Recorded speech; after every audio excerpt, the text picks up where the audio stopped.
Assalamualaikum warahmatullahi wabarakatuh. Selamat siang semuanya, para rekan-rekan dan teman-teman yang seperjuangan. Puji syukur kita panjatkan kehadirat Allah Subhanahu wa taala karena pada kesempatan hari ini kita dapat berkumpul dalam keadaan yang sehat untuk melaksanakan kegiatan presentasi dalam diskusi mengenai tentang media dalam teknologi pendidikan. Terlebih dahulu perkenalkan, nama saya Hikam selaku moderator pada kesempatan kali ini, yang mana tugas saya adalah mengatur jalannya kegiatan, memastikan acara berjalan dengan tertib, serta mengarahkan sesi diskusi agar berlangsung efektif dan efisien dan interaktif. Nah, sebelum kita memasuki pemaparan materi, saya ingin mengingatkan bahwa topik yang akan dibahas hari ini itu sangat penting karena berkaitan dengan bagaimana media berperan dalam pembelajaran modern, mulai dari media visual, audio visual, hingga media berbasis teknologi. Dengan memahami materi ini, kita dapat mengetahui bagaimana media mampu meningkatkan pemahaman, motivasi, dan kualitas pembelajaran di kelas. Baik, tanpa berpanjang kata, marilah kita memasuki acara inti. Kepada kelompok pemateri, yaitu kelompok 5, dipersilahkan untuk memaparkan makalahnya. Untuk pemateri yang pertama, yaitu Saudara Bapak Husni. Kepadanya dipersilahkan. Bismillahirrahmanirrahim. Assalamualaikum warahmatullahi wabarakatuh. Perkenalkan, nama saya Husin Fauji dari kelompok 5, kelas PAI 5B. Di sini kelompok kami akan menjelaskan tentang media dalam teknologi pendidikan. Perkembangan teknologi pendidikan membawa perubahan cepat dalam dunia pembelajaran, yang mana telah kita ketahui bersama bahwasanya pada saat ini guru tidak dapat lagi mengandalkan metode ceramah, melainkan perlu menghadirkan media yang relevan supaya menarik minat dan semangat siswa untuk lebih aktif dalam proses belajar. Dari poin yang pertama ada pengertian media, bisa kita lihat bersama di layar. Media merupakan pelantara penyampaian pesan yang membantu menjelaskan konsep abstrak dan mendukung pengalaman belajar siswa. Tentu saja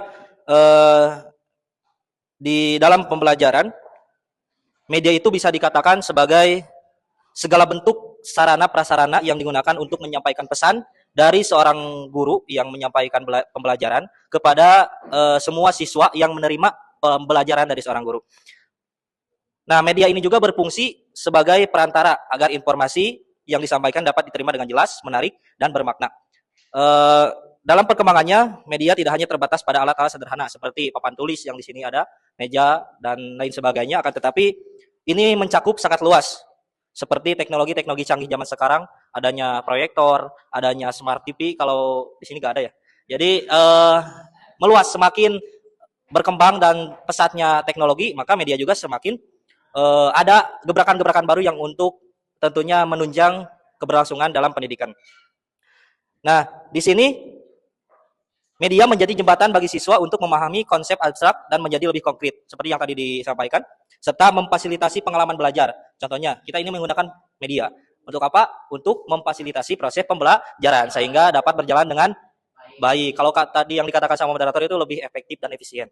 Itu. Di poin yang selanjutnya, ada media sebagai alat bantu.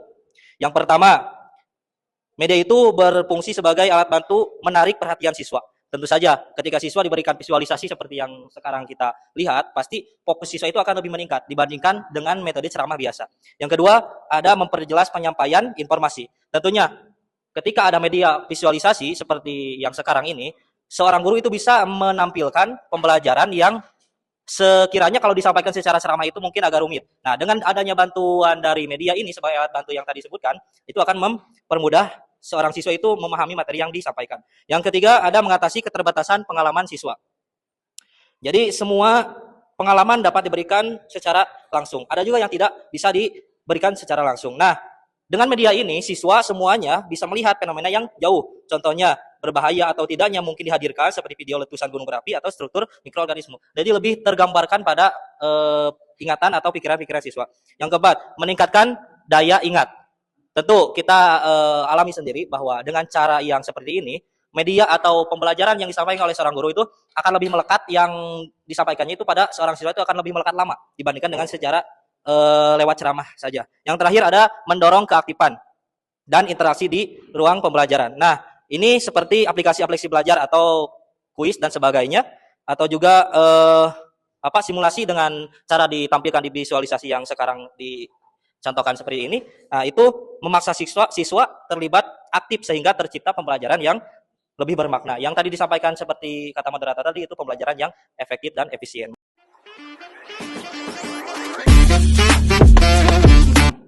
Assalamualaikum warahmatullahi wabarakatuh. Di sini saya akan sedikit berbasa-basi tentang media pembelajaran ya. Jadi teman-teman, media pembelajaran itu simpel banget pengertiannya ya. Apapun yang dipakai oleh guru untuk membantu menjelaskan materi biar siswa itu mudah memahami, maka bentuknya itu bisa bermacam-macam ya, mulai dari gambar, video, suara, sampai aplikasi dan juga teknologi modern. Nah, intinya itu media itu adalah alat bantu biar belajar itu tidak cuma ngomong doang ya, tapi lebih menarik dan juga gampang dimengerti. Contohnya ya bisa kita lihat di depan ada PowerPoint ya. Dalam makalah juga ada ditulis ya, yaitu menurut Edgar Dale atau kerucut pengalaman. Edgar Dale mempunyai konsep yang menarik, yaitu namanya itu adalah count of experience. Kalau disederhanakan itu yang mana dia itu bikin urutan pengalaman, yaitu pengalaman belajar dari yang paling nyata sampai yang paling abstrak. Nah, yang paling bagus itu adalah pengalaman yang secara langsung. Contoh, misalnya itu praktek langsung di laboratorium. Nah, kemudian setelah itu demonstrasi, yang mana guru itu menunjukkan cara kerja sesuatu. Kemudian ada juga karya wisata, yang yaitu seperti studi tour atau observasi. Lalu mulai masuk ke media yang lebih diam. Seperti apa? Seperti gambar, foto, ataupun grafik. Kemudian ada juga yang menggunakan rekaman suara, misalnya apa? Listening bahasa Inggris, film atau video biar lihat proses secara visual. Dan yang paling abstrak itu adalah kata-kata atau teks. Nah, intinya semakin banyak panca indera yang dipakai, maka semakin gampang siswa itu memahami. Nah, kemudian bagian kedua itu ada menurut Scrum, yang mana membagi media itu menjadi dua macam ya. Ada yang pertama itu ada big media atau media besar. Big itu besar, media itu media. Nah, ini adalah media yang biasanya lebih canggih ya, lebih worth it, dan butuh biaya yang lebih besar juga. Contohnya apa? Televisi pendidikan, komputer, internet ya, multimedia interaktif, film edukasi dan juga sebagainya. Biasanya media itu dipakai untuk pembelajaran yang skalanya itu lebih besar atau butuh teknologi. Nah, yang kedua itu adalah little media atau media yang kecil ya. Yang ini itu lebih sederhana dan juga sering dipakai di kelas. Misalnya apa? Gambar, poster, grafik, foto, card ataupun peta ya, ataupun ya peta. Media ini itu suka dianggap ribet lah, tetapi tetap efektif buat membantu guru menjelaskan sebuah materi. Nah, bagian ketiga ada berdasarkan perkembangan teknologi. Nah, media juga bisa dilihat dari teknologi yang dipakai ya. Contohnya, media tradisional. Yang mana ini tuh media yang udah sungguh sangat lama lah. Yang lama banget dipakainya. Seperti apa? Papan tulis, whiteboard, blackboard ya. Kemudian apa? Spidol ya. Ada juga gambar, ada juga kartu-kartu pembelajaran ya kan. Kemudian ada juga model 3 dimensi ya, model 3D ataupun flip card ya. Meskipun sederhana ya, tetapi media tradisional itu ini tetap berguna dan juga sering dipakai di kelas ya kan. Di sini juga ada ya. Yang kedua ada media modern ya. Yang mana yang ini tuh lebih kekinian lah dan juga banyak dipakai di zaman sekarang. Contohnya seperti apa? Ya, laptop, LCD, proyektor, LCD pakai D ya, jangan pakai ya. Jadi video, ada juga video pembelajaran, animasi digital ya, aplikasi pembelajaran, e-learning atau LMS ya. Capek. Ada juga simulasi komputer ya, virtual reality atau VR ya. Yang mana media modern itu biasanya lebih interaktif dan juga bikin siswa itu lebih tertarik buat belajar. Nah, jadi kesimpulannya dari poin yang saya sampaikan ya, media pembelajaran itu adalah alat bantu buat bikin belajar lebih mudah dan juga menarik. Bisa dibagi berdasarkan pengalaman belajar seperti Edgar Dale, jenis media, Scrum, atau perkembangan teknologi. Kemudian guru itu tinggal pilih ya media yang paling cocok dengan kebutuhan dan kondisi pembelajaran.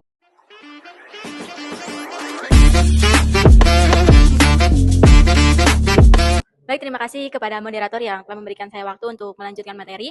Di sini saya akan melanjutkan materi dengan membahas jenis dan karakteristik media pembelajaran. Yang pertama ada media visual. Nah, apa sih media visual ini? Media visual adalah media pembelajaran yang mana cara menyampaikannya itu menggunakan gambar atau grafik, diagram, dan peta. Jadi, seorang guru dapat menyampaikan pembelajarannya melalui gambar. Contohnya, ketika seorang murid akan diajarkan mengenai biologi, akan membahas organ-organ tubuh.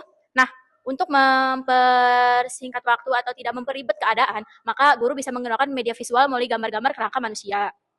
Nah, media ini memiliki karakteristik yang sederhana, konkret, dan mampu memperjelas materi yang bersifat abstrak. Media visual membantu siswa memproses informasi lebih cepat melalui penglihatan. Nah, selanjutnya ada media audio, yang mana media ini menggunakan suara. Jadi ketika seorang guru menyampaikan pembelajaran, nah ketika dia memang tidak mampu menyampaikan melalui secara langsung karena memang banyak keterbatasan. Contohnya dalam pelajaran bahasa Inggris. Nah, seorang guru kan tidak bisa menuntun muridnya setiap hari buat belajar bahasa Inggris. Nah, jadi seorang murid bisa belajar menggunakan media audio, yaitu dengan mendengarkan nyanyian-nyanyian Inggris atau pidato-pidato bahasa Inggris di YouTube atau di media sosial lainnya. Nah, media ini memiliki karakteristik yang efektif, membantu pembelajaran bahasa dan mendengarkan media audio sangat baik untuk melatih listening atau memahami dialog. Selanjutnya yaitu media audio visual, yang mana media ini menyatukan gambar dan suara. Bisa dibilang video ya. Jadi dengan media ini, seorang guru bisa membawa murid menyaksikan kejadian langsung tanpa menghampiri tempatnya. Nah, jadi ketika contohnya seorang guru akan menyampaikan mengenai ledakan Gunung Merapi. Nah, seorang guru dan murid tidak perlu mendatangi tempat tersebut. Jadi bisa menampilkan video yang mana video itu menunjukkan letusan Gunung Merapi atau sebagainya. Selanjutnya ada media realita dan model. Nah, media ini media yang memang ada gitu. Seorang guru tuh menyampaikan metode yang mana metode ini bisa langsung dipraktekkan. Contohnya ketika belajar kimia, fisika atau biologi melalui laboratorium atau juga mempelajari biologi mengenai tubuh manusia menggunakan patung-patung biologi. Nah, terakhir di sini ada media interaktif berbasis teknologi yang mana tidak tertulis di sana, kelewat, mohon maaf, yaitu media yang berupa aplikasi. Kemarin kita udah belajar ya pas ICT, media-media atau aplikasi-aplikasi yang bisa dipergunakan untuk belajar bareng anak-anak, contohnya Padlet kan kemarin. Nah, itu juga bisa dimanfaatkan oleh seorang guru untuk menyampaikan materi dengan lebih mudah. Nah, media ini memiliki karakteristik yang memungkinkan interaksi dua arah antara siswa dan guru. Dan media ini sangat menarik untuk memberikan pengalaman belajar berbasis eksplorasi.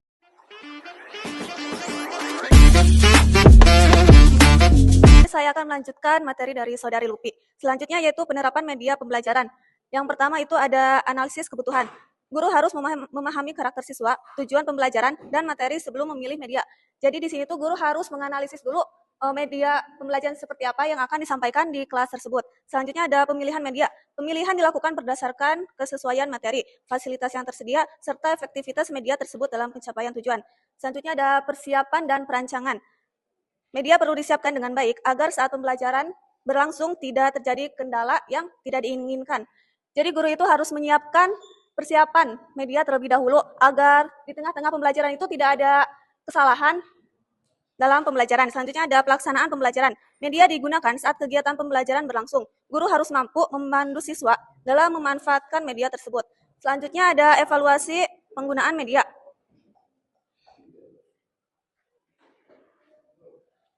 Evaluasi penggunaan media adalah proses ketika guru menilai sejauh mana media pembelajaran yang digunakan mampu membantu siswa memahami materi. Evaluasi ini penting untuk mengetahui efektivitas media dan menjadi dasar dalam penentuan media, apakah media tersebut perlu dipertahankan, diperbaiki, atau diganti pada pertemuan berikutnya. Contoh penerapan evaluasi penggunaan media. Yang pertama ada video sama animasi untuk menjelaskan sistem tata surya. Guru mengevaluasi apakah video tersebut membantu siswa memahami pergerakan planet, urutan planet, dan konsep revolusi rotasi planet. Yang selanjutnya ada menggunakan globe dan model 3D. Dalam pembelajaran geografi, guru menilai apakah media konkret ini membuat siswa lebih mudah memahami letak astronomis, garis lintang wujud, atau bentuk permukaan bumi. Selanjutnya menggunakan aplikasi simulasi dalam pembelajaran fisika. Evaluasi dilakukan untuk mengetahui apakah simulasi membantu siswa menganalisis konsep gaya, gerak, energi, atau listrik dengan lebih jelas. Yang selanjutnya menggunakan LSM atau Learning Management System untuk pembelajaran daring. Di sini, guru menilai apakah siswa mudah mengakses materi dan apakah fitur seperti kuis, forum, dan tugas digunakan lebih baik. Apakah LMS ini meningkatkan kemandirian belajar siswa? Itu untuk menggunakan LMS. Mungkin cukup sekian dari saya. Terima kasih, mohon dimaafkan. Wassalamualaikum warahmatullahi wabarakatuh. Terima kasih kepada para pemateri atas penyampaian yang sangat informatif ya. Selanjutnya kita mari masuk pada sesi tanya jawab atau sesi diskusi ya. Bagi teman-teman yang ingin bertanya, dipersilakan untuk mengangkat tangan, jangan kaki, atau langsung bisa menyebutkan nama ya. Silakan penanya yang pertama ya, kami persilakan. Kami beri waktu 3 detik ya, 1, 2, 3. Oh. Baik, karena tidak ada yang mau bertanya, mohon maaf bila kami banyak salahnya ya. Ya, karena kami manusia, bukan seorang malaikat, dan Anda juga manusia, berhak bersalah ya. Anda salah. Sekian dari kami. Wassalamualaikum warahmatullahi wabarakatuh.